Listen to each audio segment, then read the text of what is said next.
We were camped out at Shelley's bar, the gym. Jim named it that before he dropped dead, thought it was clever. Guys could tell their wives they were at the gym and not technically be lying. Just a tiny bar they bought together ages ago. The kind of place held together by blood, sweat, and beer spills. Jim practically worked himself into the grave. When he finally croaked, Shelley didn't waste time crying. Cashed in the life insurance, paid off the debts, and turned the bar into her battlefield, her temple, her damn home. "So let me get this straight," Shelley said, refilling my glass. "You're not pissed Dean cheated. You're pissed who he cheated with?" I took a long drag of wine and sighed. "You trying to say this is on me? Have you seen her?" She didn't even have to ask. "Marge?" I groaned. "Yes, Marge. Hair the color of old spaghetti sauce. Chain smokes like she's doing time. Loud as hell. Always sweaty. Smells like stress and fish sticks. Works some dead-end desk job that reports to another desk job that reports to no one." Shelley wiped the bar down and stacked a few glasses. "You do realize Marge and Dean had history before you showed up, right?" I looked around. Place was dead. Just two old guys in the back trying to finish a pool game slower than death. "That's not the damn point." I stood up, arms out like I was modeling. 4 days a week. Yoga, barre, Pilates. I bust my A to look like this. Dropped back onto the stool and grinned. "Now tell me, with a straight face, that choosing that over this makes sense." Shelley shrugged. "Dean picked you, married you. So why does it still sting?" I leaned in close. "What if she dumped him, huh? Ever think about that? What if he got boring and she tossed him like expired milk? That means I married the guy who couldn't even keep Marge interested. Marge, Shelley, that messes with my brain." She snorted. "One woman's trash, another's emotionally stunted husband, I guess." I slammed my glass down. "You don't get it. Try sleeping next to a guy who used to park his junk in Marge's garage for a whole damn year." Shelley smirked. "Maybe she had some tricks. Could have taught a class or two. Maybe y'all should grab coffee, compare notes." I gagged. "Please, ain't nobody ever left my bed anything less than begging for seconds. I don't do microwave meals. I serve a 5-star feast." She laughed, shaking her head. "I'm not some uptight preacher's wife," I added, voice low. "But I'm sure as hell not a gas station quickie either." Shelley tapped my shoulder with the bar towel. "Honey, Zex only gets dirty when you're doing it right."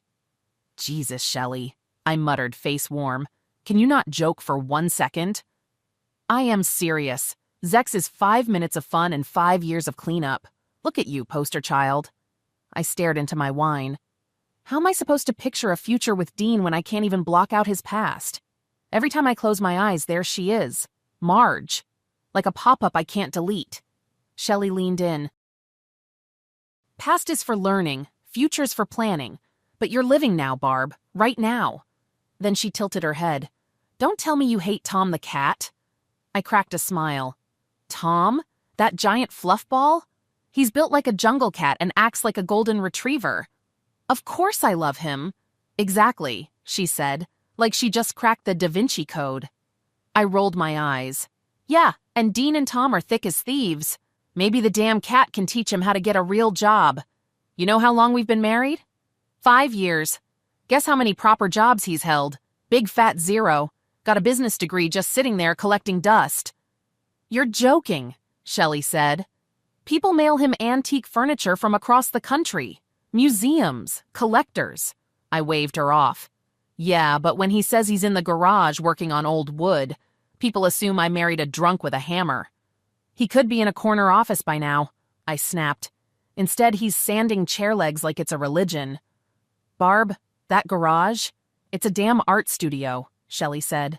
"Better than some of the high-end ones downtown." "And it's my house," I shot back. "Left to me by my grandpa when my parents died, not his." Shelley nodded slowly. "Didn't he refinish all the floors, carve the moldings, built that spiral staircase?" "Yes, but—" "The porch, the fireplace, custom front door?" She reached under the bar and slapped a glossy magazine on the counter. "Ain't that you on the cover of National Home? On his staircase?" I groaned. "Fine, he makes pretty crap, but it comes with noise, sawdust, and constant chaos. And now your home's on the historical register. she added. If he had just taken a real job after college, I muttered, we could have hired help, had steady income. But no, I get to be the only breadwinner paying all the bills. Shelley rolled her eyes again. Groucho Marx once said, happiness isn't everything, but it beats whatever this is. Or maybe I just made that up. Either way, money ain't gonna fix what's really broken here. I finished off the wine and sighed. Dean getting dumped by Marge, plus him floating through life without a steady paycheck, doesn't exactly scream happily ever after. Shelley leaned on the bar, arms crossed. What key are you missing, Barb? You think if he made 6 figures, everything would click into place? Dean's work brings in good money. And that fancy Lexus you drive, got payments on it? I hesitated. No, Dean paid cash, the same day I picked it out. Shelley slapped the magazine down on the bar with a firm thud, the glossy cover catching a bit of the neon light from the beer sign overhead. She leaned on the counter with one elbow, looking at me like she already knew I wouldn't want to hear what she was about to say. Having money doesn't mean you're special, Shelley said flatly. Most of the time, it just means you got lucky at the right moment. I didn't respond right away, just stared into my wine, swirling it in slow circles like I could stir up answers in the glass. My voice came out quieter than I expected. That's easy for you to say. The last time I saw Dean in a suit was at my mom's funeral. I paused and shook my head. Even then, I had to beg him to wear a tie. The man lives in jeans that look like they came from a lost and found bin. Shelley chuckled, reaching up to the top shelf for another bottle, her joints popping a little as she stretched. People in jeans built this damn country, she said. It's the a-holes in suits who are screwing it up now. Never forget that. The front door creaked open, and in walked Dean, smiling, casual, like he hadn't been the subject of a slow-burn rant for the past half hour. He looked like he hadn't shaved in a couple of days and smelled faintly of sawdust. Probably from hiding out in that workshop of his again. He took the stool beside me and leaned an arm on the bar. So, he said, grinning like a boy who knew he was interrupting something, what are my 2 gorgeous girls whispering about tonight? Shelley's eyes lit up with mischief. She didn't miss a beat. Dean, darling, how much did your little lumber hobby bring in last year? Ballpark it for us. His grin faltered for a split second, just long enough to register. You mean my income statement? He asked, acting like it was all a big joke. He gave a dramatic shrug. A gentleman never talks about money, or his women. Shelley rolled her eyes and looked back at me, then back at him with a crooked smile. We were just admiring your wife's Lexus, she said. But what about you? Still rolling around in that rusty pickup that sounds like it's powered by farts and prayers? Dean laughed and shook his head. That truck's a beast. 15 years and still running like a damn dream. I'll drive her till she dies. Or I do. I forced a laugh and jumped in, wanting to change the subject before Shelley really dug in. Speaking of familiar faces, guess who's head of the HOA now? Marge. She lives 2 doors down. Dean didn't even look up from the menu he was flipping through like it was a bedtime story. Oh, that's nice, he said casually. Shelley walked off to pour around for the guys in the back playing pool. One of them had held up an empty bottle and flashed 5 fingers, probably on his 5th round. I turned toward Dean, lowered my voice. Dean, did you hear what I just said? He turned a page in the menu, still calm. Yeah, Marge is running the HOA. Doesn't matter. The house is in great shape. I stared at him. You really don't care? He put the menu down slowly, looked me in the eyes. What, you think I'm upset the house looks good? I smacked the menu with the back of my hand. No, jackass, I'm talking about Marge. He looked genuinely lost for a second. Okay, what about her? I sighed, rubbed the bridge of my nose. You 2 had a thing. Or did that just fall out of your head like everything else that matters? Dean tilted his head slightly, like I was the one making this weird. Yeah, Barb. We dated, a long time ago, before I even met you. So what? You dated that quarterback, remember him? Mr. Hero of high school? The guy with the flawless teeth and Letterman jacket? He smirked. Oh, that reminds me. Can you call him tomorrow? I want to raise the coverage on the Lexus. That thing's worth protecting. My jaw clenched. There's a difference, Dean. My ex sells insurance now. He's married, got 2 kids, a mortgage, and that white picket fence you helped him nail into the ground one summer when you had too much free time.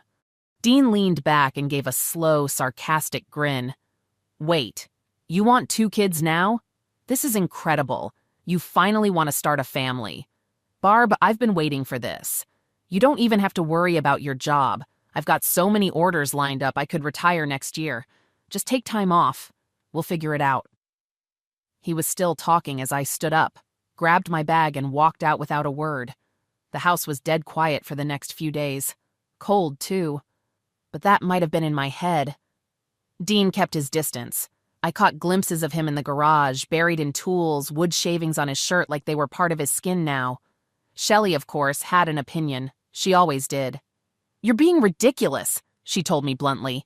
"Too many women waste their lives waiting for the right guy instead of choosing the one who shows up for them every day." I wanted to believe her. I tried. But all I kept thinking was, who wants to be plan B? Who wants to build a life out of somebody else's scraps? That's how I found myself knocking on Marge's door. Needed to know the truth, her version of it. She opened the door with a cigarette dangling from her lips and a beer can in her hand. Her pantsuit looked like it had been slept in. "Want a beer?" she asked, already walking into the living room like I was a regular. "I'm good, thanks," I said, perching on the edge of her old couch and eyeing the stained cushions. The room looked like a thrift store, and a Vegas casino had a love child. Leopard print curtains, velvet tiger paintings, a rug that might have been part of a Halloween costume. The place reeked of smoke and grease. "Suit yourself," she said, cracking open her own beer. A tiny, shaky dog jumped into her lap. She kissed it like it was her damn soulmate. "I'm telling you, Barb," she said. "If heaven doesn't have dogs, I'm not going." She made loud, kissy noises at the dog, cooed like it was speaking back. "Problem with people is, they talk to animals but don't ever shut up long enough to listen. That's the real issue." I held my breath to avoid the smoke, but still ended up coughing. "Marge, I'm just surprised you still smoke. Don't you work for the government or something, with all their health campaigns?" She grinned and took a long drag. "Oh, honey, smoking's the leading cause of statistics." I laughed under my breath, then tried to edge toward the topic I actually came for. Something casual about HOAs, fences, community rules. But Marge, of course, skipped the subtle route. "Dean still got that big old black A-cat, Tom?" I flinched. "Yeah, Tom's still around." She nodded, sipped her beer. "That cat never belonged to anyone, just showed up when he wanted, left when he felt like it. Reminded me of Dean, honestly." She leaned back. "Dean ever tell you we used to run into each other? Back when that other guy was president? I doubt you were around." "Yeah," I said. "He mentioned you two used to see each other." Marge cackled and slapped her knee. "See each other? Babe, we had Zex like rabbits. I don't even remember half the places we did it." She laughed again. "I actually thought I might stick with him. For a while, anyway." My spine stiffened. "So what happened? You ended it?" She shrugged. "He just wasn't it for me. Don't get me wrong, funny guy. Great in bed. Bit on the skinny side, but sweet. Just not what I wanted long term." My jaw clenched. "Did he screw something up?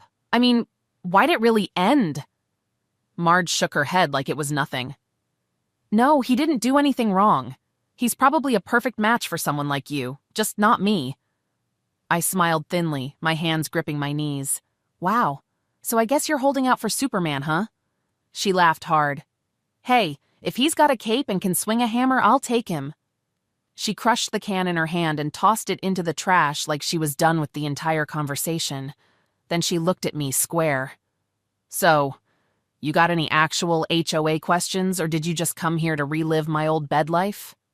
I swallowed hard, trying not to show how pissed I was. My jaw was tight, and I could feel the heat climbing up my neck like a thermometer. Steam wasn't just metaphorical. It felt real. I yanked a manila folder from my purse and slapped it on the counter a little too hard. My little chat with Marge hadn't helped anything. If anything, it had poured salt on everything raw. Dean could tell I was on edge. He didn't say much, just kept out of my way. For the next few days, he buried himself in that damn garage of his, sanding or fixing or doing whatever it is that kept him in there like it was church. Then, without much of a goodbye, he packed up the truck and left for a 2-day job in the mountains. Something about restoring a 100-year-old dresser for a billionaire's ski lodge, whatever. That night, I ended up back at Shelley's bar, the gym, my unofficial therapy center, same sticky wood floors, same low hum of country rock. It was a slow night, midweek. Only a few regulars were scattered around. But one table near the back, guys in suits, clearly had more money than sense, was already loud and probably halfway drunk. Shelley was behind the bar, polishing glasses like she was in a movie. She looked up, smirked, and slid a glass my way. "Where's your acrobat?" she asked, filling it with chilled white wine. I took a sip and muttered, "Dean's off chasing some ancient piece of furniture no one in their right mind should want." I rolled my eyes.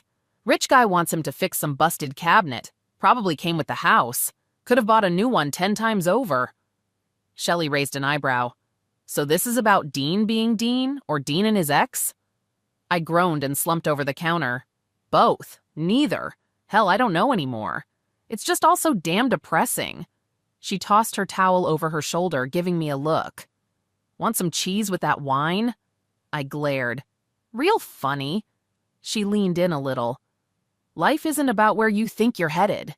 It's about the mess you collect on the way, and your husband, your moody, flannel-wearing, wood-dust-covered husband, is a damn decent guy.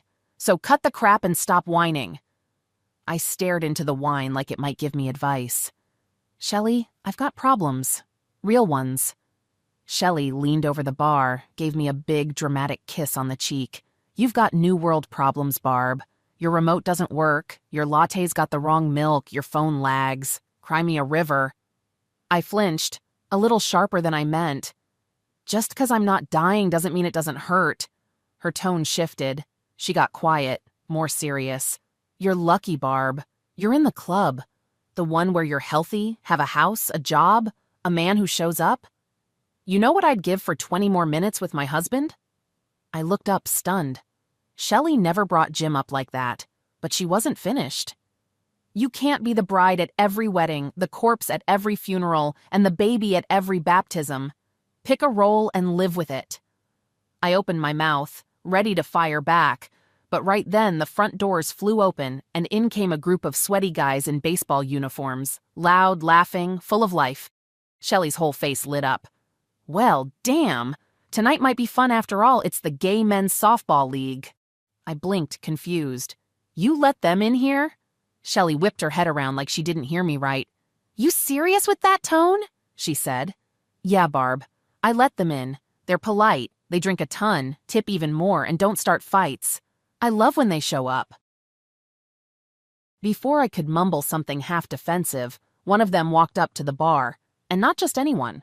This guy was massive, easily over 6'10", maybe pushing 250, built like an NFL linebacker.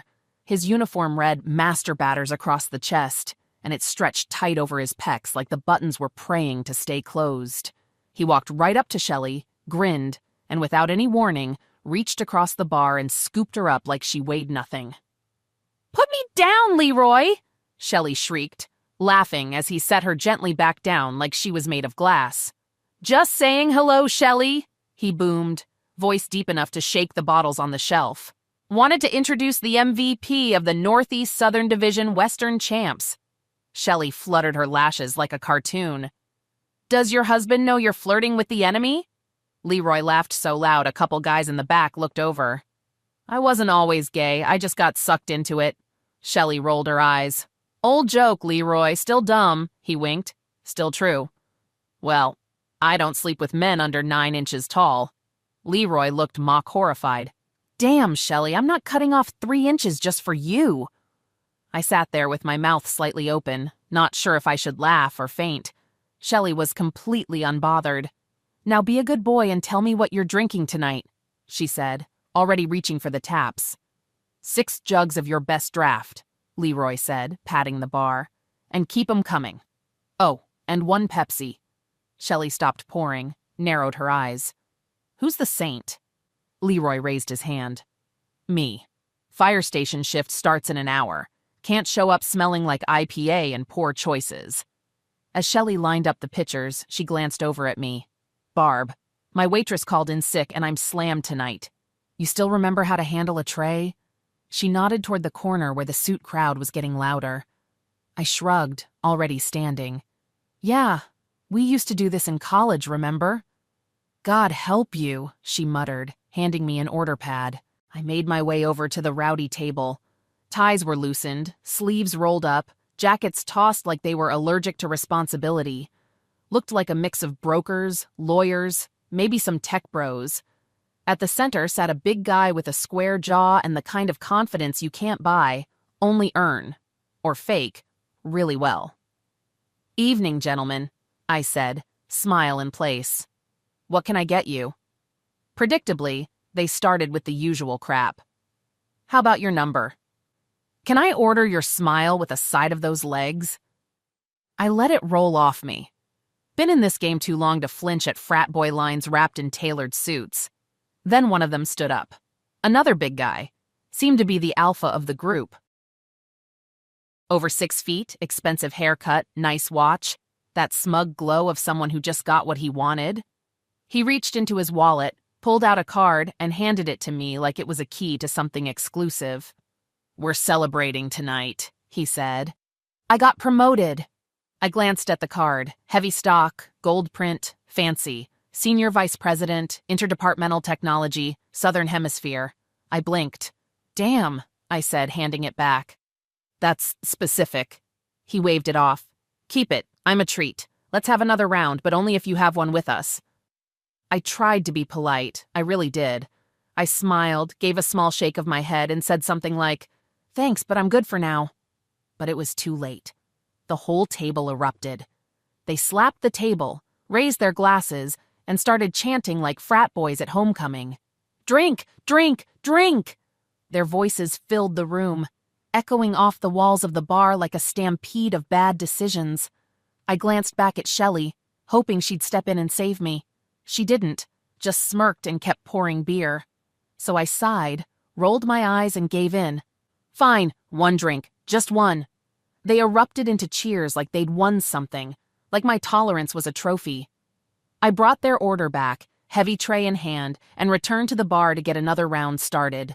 Shelley was still behind the counter, pouring pitchers like it was muscle memory.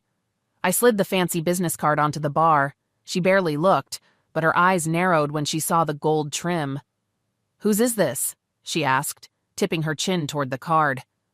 I pointed toward the back. That tall one, slick hair, fancy watch. I think he's the boss of the pack. He's the one who handed it to me like it was the golden ticket to his kingdom.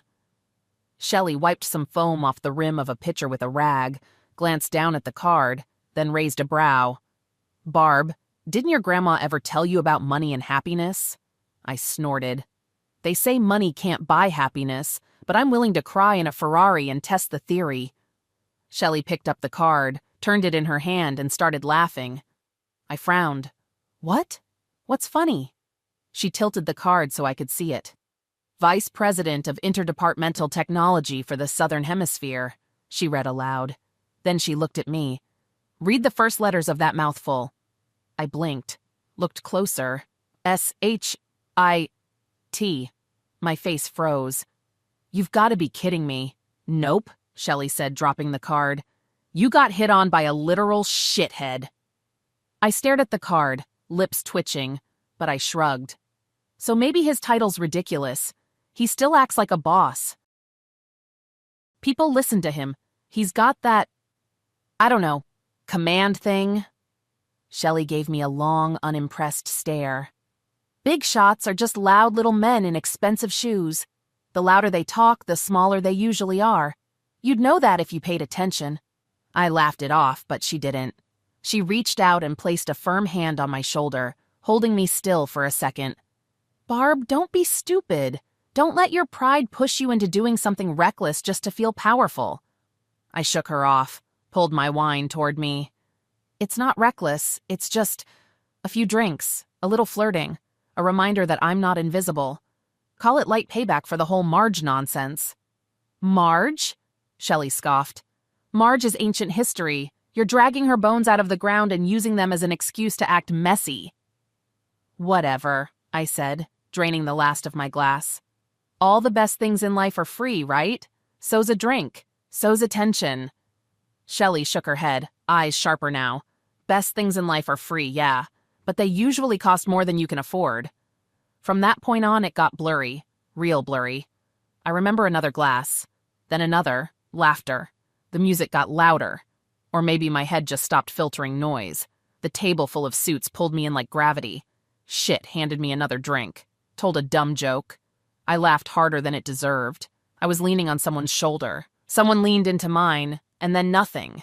Just fragments. Like scenes out of order. A dark hallway. A hand on my thigh. Buttons. Zippers. Skin. The bed. My bed. I was on my back. His weight pressing down on me. My mouth dry. Head spinning. My body limp but aware. His breath was hot and fast. I didn't say yes. I didn't say no. I didn't say anything. Too slow to think. Then I felt it. Wrong angle, wrong place. Pain. I gasped, body stiffening. No! I shouted, suddenly awake. I shoved him with both hands, and he rolled off me, swearing under his breath. Come on, he grunted, poking me in the side like I was a vending machine. You're really gonna leave me like this? I've still got one more round in the chamber. My head throbbed. My stomach turned. I pushed myself up. You need to leave. He smirked. Want me to make you breakfast? No. Just get the hell out. I pointed to the bathroom. He muttered something and went in, the door clicking shut behind him. I sat on the edge of the bed, blinking at the red digits on the alarm clock.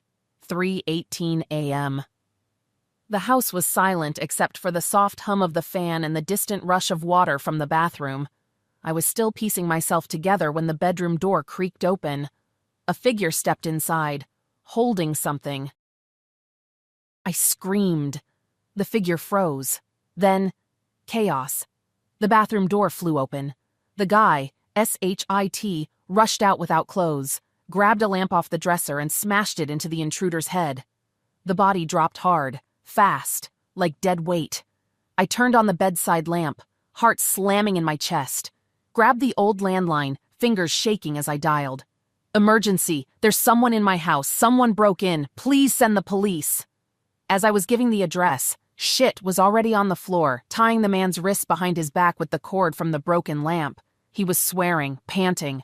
Then I saw the roses, scattered across the floor. Next to them, muddy work boots, familiar ones, the laces frayed, the soles worn from years in the garage. My voice caught. Wait, no. I stepped closer. Looked down at the man's face. Blood, dirt, groaning. Dean. Stop! That's my husband, I screamed. Shit paused mid-knot. What? That's Dean. Let go of him. He blinked like I'd slapped him. You serious? This guy broke in. He was sneaking around in the dark. He probably brought me the damn flowers, you lunatic. Before he could say anything else, a sound came from the hallway. Low, deep, a growl. 2 glowing yellow eyes peeked from the shadows. Then, bam. Tom the cat leapt through the doorway like a missile, claws out, and landed square on SHIT's face. The man screamed, tried to rip him off, but Tom clung on like a facehugger from hell. Claws in his cheek, teeth in his ear. They spun around the room, crashing into the dresser, knocking over the lamp. Shit finally managed to pry Tom off and flung him across the room. Tom landed like a ninja, hissed and darted under the bed. I dropped to my knees, grabbing Dean's face. He was groggy, moaning. That's when I felt it. Pain, sharp and sudden. In my A. Ah, Tom! I screamed, spinning in place. He had latched onto my bum like a bear trap. I flailed, spinning like a lunatic, trying to shake him off. My hair stuck to my face. I was crying, bleeding, swearing. He finally released me and disappeared again. I limped back toward Dean, only to step right on SHIT's bare foot. You stupid witch, he yelled. He turned and punched me, hard. My body flew back onto the bed. My lips split. The room spun. His voice roared over me. I'm gonna kick your A. My ears were still ringing when I saw him move.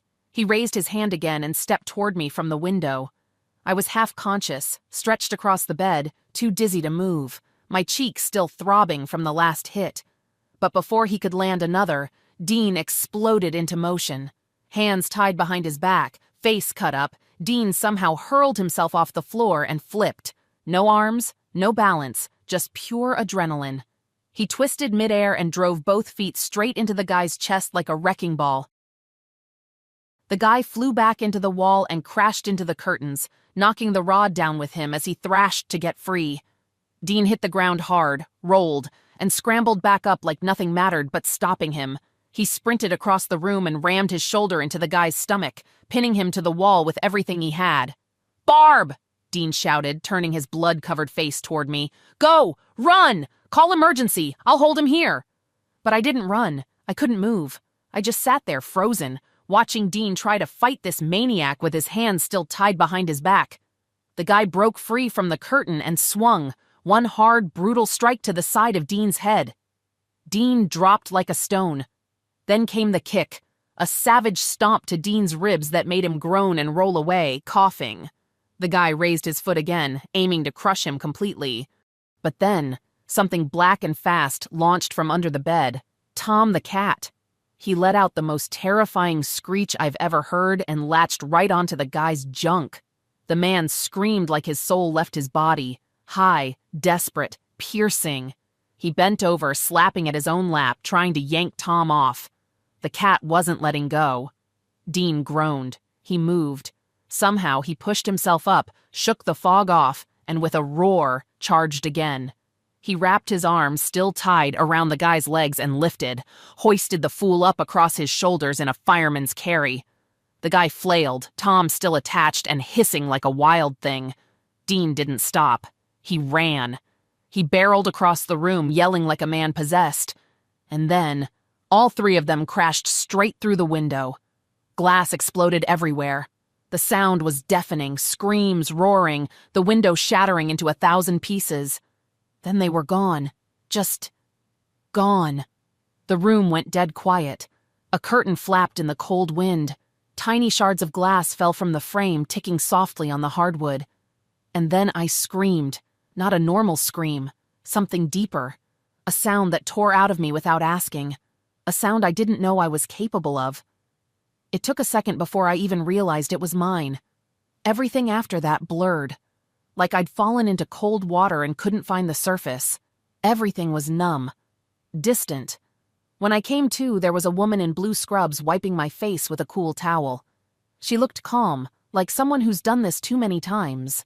She met my eyes and said quietly, "I'm going to get the doctor." Then she was gone. I turned my head. Shelley was sitting next to the bed, hunched over in one of those plastic hospital chairs that always creak.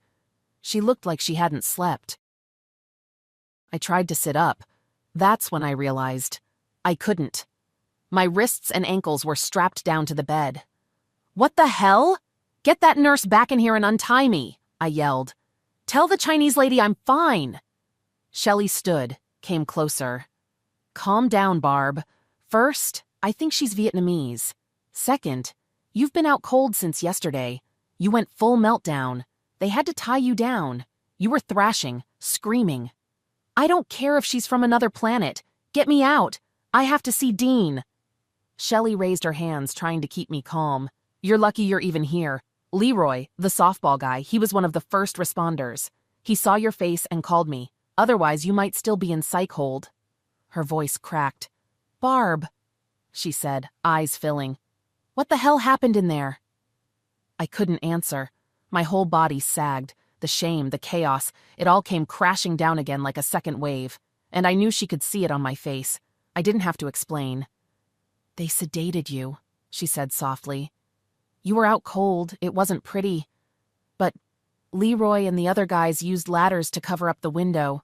They cleaned up the glass." I got released the next day after signing a mountain of papers saying I was leaving against medical advice. Didn't care. I would have signed away my kidneys if it meant I could see Dean. But when I got to the NICU and looked through the glass, my knees gave out. Dean looked like he'd been through a war. Bandages from head to toe, tubes everywhere, machines surrounding him, beeping, blinking. A nurse was adjusting something near his IV, and a heart monitor made slow, steady sounds by his side. A doctor started talking. listing out injuries, complications, surgeries, but I couldn't focus. None of the words mattered until I cut him off. "Is he going to be okay?" I asked, my voice barely there. The doctor hesitated. I reached for Shelley's hand. She squeezed back. Finally, he said, "He'll survive, but it's going to take time. He'll need multiple reconstructive surgeries, rehab, a long road, and insurance isn't going to cover most of it." That was it. That was the moment everything snapped into place for me. I'd always loved Dean. I just didn't know how deep it went until I almost lost him. I emptied my retirement account the next morning, didn't even blink at the penalties or taxes, took out a second mortgage on the house, raised the limits on every card I had, sold the Lexus and bought a dented van off Craigslist. Figured it'd be easier to haul Dean around in once he was back. I didn't care about the money. None of it mattered. I just wanted him home. And it broke me. How bad I missed him. Not the idea of him. Him. That stupid grin. The smell of sawdust. The way he always whistled off key. They say you don't miss the sun until it snows. You don't notice the light until the room goes black. Weeks passed. Dean's body started healing.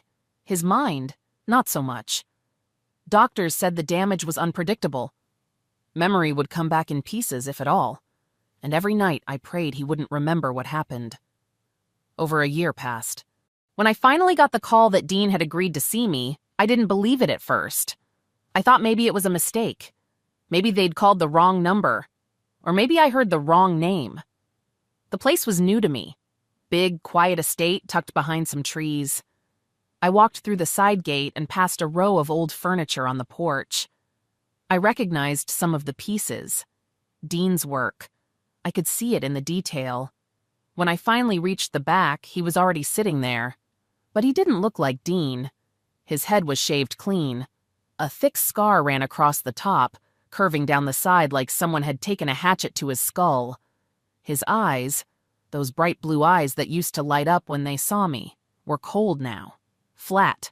Like the bulbs were still there, but someone had killed the power. He had a goatee now, a mustache. Combined with the bald head, he looked more like a retired meth kingpin than the man I married. Tom the cat sat there on Dean's lap like a smug little king. Fat, glossy, purring, staring at me like I was roadkill he'd seen before. His tail flicked once, slow. Dean sat back in that broken porch chair like he was waiting to light the match that had burned me to hell. I stepped forward, arms partway open, still dumb enough to think I might get a hug. A fresh start. Tom launched off Dean like I'd sparked a damn firecracker. He hissed so loud it rattled the railing, arched up, ready to shred. Dean didn't blink. He raised a hand. "Don't take another step," he said, voice like gravel and gasoline. "Only kitty I'm touching these days don't come with lies and baggage." I stopped like I hit a wall. The voice? That wasn't the man I married. That wasn't the dork who used to sing Springsteen off key while flipping pancakes. I lowered myself into the other chair. Between us, a table full of shredded documents, legal envelopes, bills with numbers so high they might as well have been in a foreign language. Trying to breathe, I nodded toward the damn cat. "So, where'd you find him?" I looked everywhere. I thought he was dead. Dean didn't hesitate. "Marge. Found him limping under her stairs, took him in, got him patched up. Spent a good chunk of change doing it, too." My jaw clenched. Heat flared behind my teeth. "That witch," I hissed, then fake smiled. "Wow, so generous. We should do something to thank her." Dean kept stroking the cat like I wasn't even there. "Get to the point, Barb." I swallowed my pride, or what was left of it. "I know I blew everything up. I made some terrible decisions." Dean tilted his head. "No crap. You traded a marriage for an ego trip." "I thought I deserved more," I admitted. "Better. I thought I was smarter than everyone in the room. Turns out I was just an arrogant idiot." Dean leaned forward, voice sharp and cold. "Arrogance and ignorance make a hell of a couple. They birthed you." I winced but kept going. "I came to say sorry. I know that doesn't fix anything, but—" He cut me off with a snort.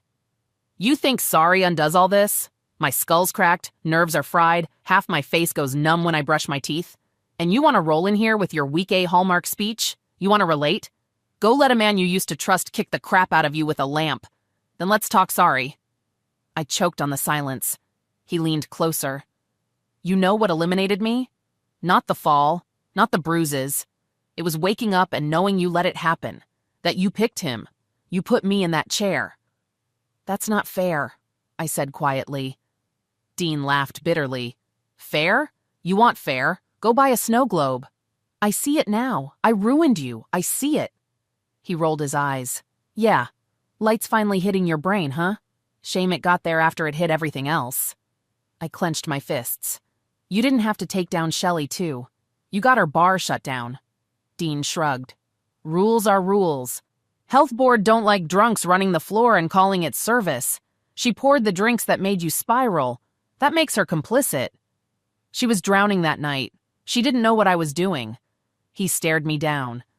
Neither did I, apparently. Who knew Barb had a meltdown cocktail with betrayal on the side? I snapped. She was my best friend, Dean. Yeah? He sneered.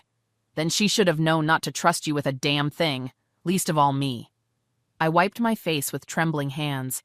You used to be good, kind. Why'd you burn everything left? Dean stared, unmoving. I was good, but being good got me broken. Being kind got me used. You taught me that. You want old Dean? He's buried with my spine and my trust. He leaned back, voice razor sharp. And if you can't fly straight, Barb, take your broomstick and crash into a wall. I almost stood, almost walked, but I stayed, numb. You couldn't just hate me? I asked. Why torch everything? Dean didn't blink, just tapped a file on the table. State seal. Lies in ink, he said, voice low and hard. Don't cover blood on the floor. I exploded. Is that what you want? Blood? We lost that civil case because you stood there and let him play the damn sufferer. Dean's face didn't change. His voice dropped. He can't walk. He going in a bag. He's got a front row seat to hell. But guess what, Barb? He's alive. And so are you. Barely. You're breathing on borrowed time, not grace. He glared. And you're only breathing 'cause homicide's still illegal. I bit down on the scream building in my throat. I'm going to lose everything, I said. They're garnishing my pay. The house is gone. I'm underwater, Dean. Dean blinked once. Yeah, you are. I'm not drowning with you. I'm out. I'm done being your goddamn flotation device. He swept his hand at the porch, the crap furniture, the whole scene. I live in a damn box, work like a dog for enough to eat noodles and sleep on a cot, and somehow it still feels cleaner than being near you. I broke. I'll keep apologizing, but if we shut the door now, there's no going back. Can't we? He tossed the folder across the table. Divorce papers. Back?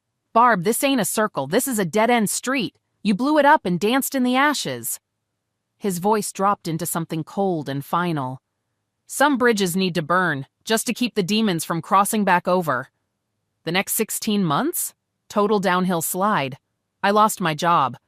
Officially due to performance issues, but truth is, I barely showed up half the time. And when I did, I wasn't exactly sober. I was drinking in the mornings, sneaking shots on lunch breaks, topping it off every night. At some point, booze stopped being a bad habit and turned into a lifestyle. Didn't even care anymore. Half my check was already being sucked into Craphead's civil lawsuit. The other half evaporated paying off whatever bill collector yelled the loudest that week. There were a few sick little silver linings, though. Like my company insurance stuck around just long enough for me to get treated for the STD I picked up during one of my blackout nights. So, cheers to that, I guess. But today? This was rock bottom. I was sitting outside the house that used to be mine, waiting for the bank's guy to show up and make the foreclosure official. They offered me $1,500 in cash if I didn't trash the place and kept it clean for the next owner. So I smiled, nodded, and did what they asked. Everything I hadn't pawned or burned was stuffed into my beat-up minivan. 4 bald tires, cracked windshield, duct tape holding one side mirror in place. My pride didn't even ride with me anymore. That was it. That was my life now.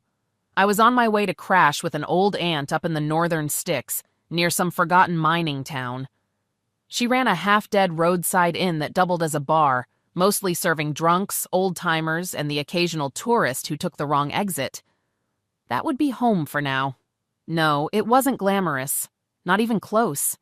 But at least I'd have a roof, a bed, and a job scrubbing toilets in flannel. Could be worse. I've already lived worse. And just when I thought my day had scraped bottom, who the hell comes hobbling down the sidewalk like a bad memory in Crocs? Marge. Same ratty bathrobe-looking coat, same busted cigarette hanging off her lip, and that nasty little mutt still trying to chew her ankle like it's beef jerky. I muttered under my breath, God, not today. Please cross the damn street. But nah, of course not. She beelined straight for me like she had a mission from Satan himself. Well, look what the rehab clinic spit out, she sneered, blowing smoke straight at my face. You out on bail, Barbie? I swallowed my rage. No, Marge, just heading north. Gonna help out my aunt. She laughed, dry and mean. Cute, helping family. You know what they say. When one door shuts, another one opens. Sure, heard that before. She took a long drag and shook her head. No, dumbass. You don't wait for no damn door to open. You take a hammer and seal that F shut, throw the key in the sewer, and keep walking. Her dog lifted its leg and pissed all over my front tire. I gritted my teeth. You look like Rapunzel if she got dumped in a trailer park and forgot how shampoo works, she said, eyes scanning me with that trademark Marge disgust. Except instead of spinning straw into gold, you're out here turning gold into crap. And Dean, sweetest fool I ever met, until you dragged him into whatever sad little tornado your life is. Maybe he just hated you, I snapped. Ever think of that? She barked out a laugh, real ugly, lit a new cig right off the old one like she had rehearsed this monologue. Girl, I let Dean go. You think he left me? Please. He stayed because he was too nice to ghost a girl he raw-dogged in a blackout. I told him to go. I gave him to you, like a charity case. But you? You thought you earned him. She pointed a yellowed fingernail at my chest. You were the dumbest witch in the room and didn't even know it. I was too tired to keep up. Too broken for this gutter drama. If I could go back and fix all this mess, I would, I said low. She squatted, scratched the mangy dog behind the ears. Nah, you'd trip over your own nonsense and break your spine in the time machine. That's your legacy, Barbie. I stared at the crooked little cross around her neck. Whatever happened to love thy neighbor?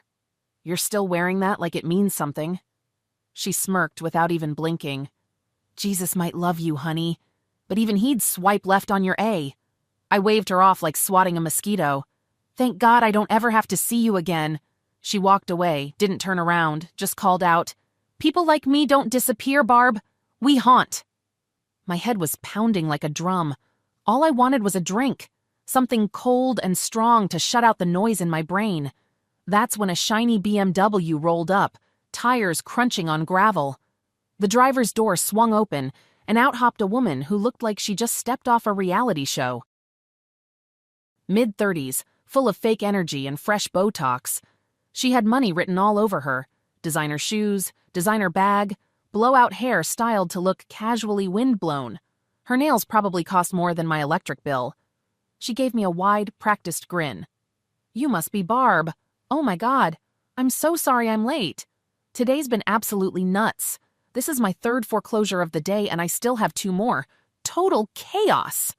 Her bubbly voice hit me like nails on a chalkboard. Too loud, too bright.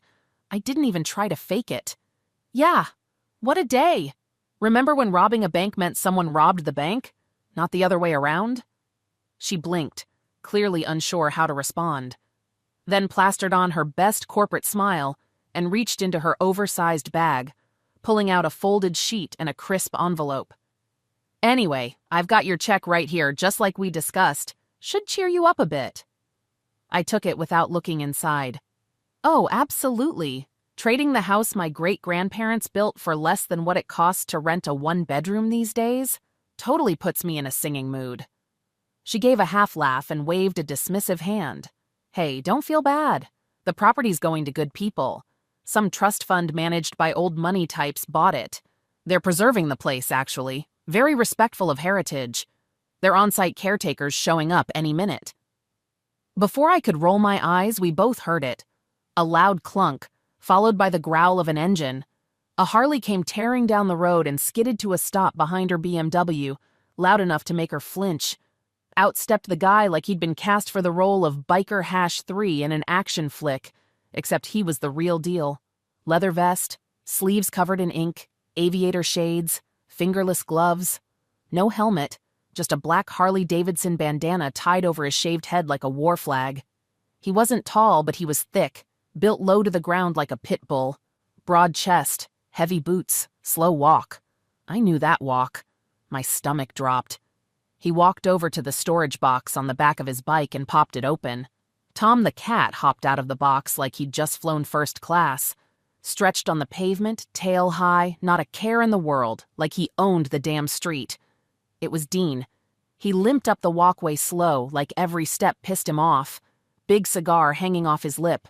Didn't look at me, didn't even blink. Stopped 2 feet from the realtor.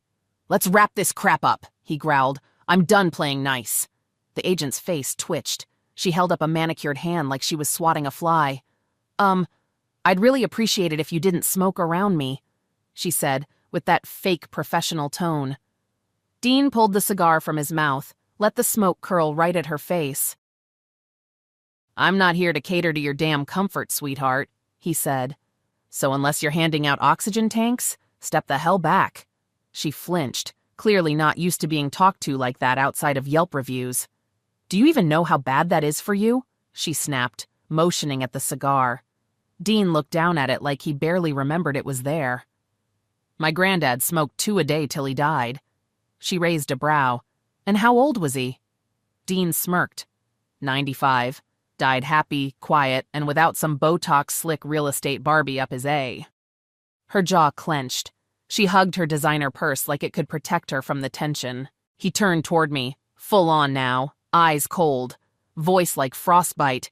"She's here for her damn check," he said, pointing at me like I was trash on the curb. "And you—" He looked back at the agent. "You make sure she hands over the keys to that overpriced piss box she called a home." I stepped in, jaw tight. "Dean, knock it off. There's no reason to insult me." He turned slowly, eyes drilling into mine. "No reason?" he said with mock surprise. "Barb, I got a whole encyclopedia of reasons. You want volume 1 or just the index?" The agent tried to cut in, nervous smile plastered on. "Well, you know, these things are never easy, but everything happens for a Dean cut her off with a sharp laugh. "Yeah, Barb's reason is she's stupid, selfish, and screws up everything she touches. But hey, jellyfish have no brain and they've lasted millions of years. Maybe she's evolution's little joke." My face burned. The sidewalk felt like it tilted under me. "Let's just finish this," I muttered, voice shaking. "Give me what I came for and I'll go." Dean dragged on the cigar, then smiled, but there was nothing warm in it. "Oh, I'm thrilled to see you. Really. So thrilled I gotta sit on my hands to keep from giving a standing ovation." He turned back to the agent, pointed at the envelope in her hands. "Go ahead. Give the hoe her cash. Lord knows she's used to getting paid, though usually she's horizontal when it happens." The agent froze, unsure if it was a joke or an HR report waiting to happen. Dean snatched the envelope himself, shoved it against my chest. It was thick. I could feel the bills even through the paper. Clean, crisp, and humiliating.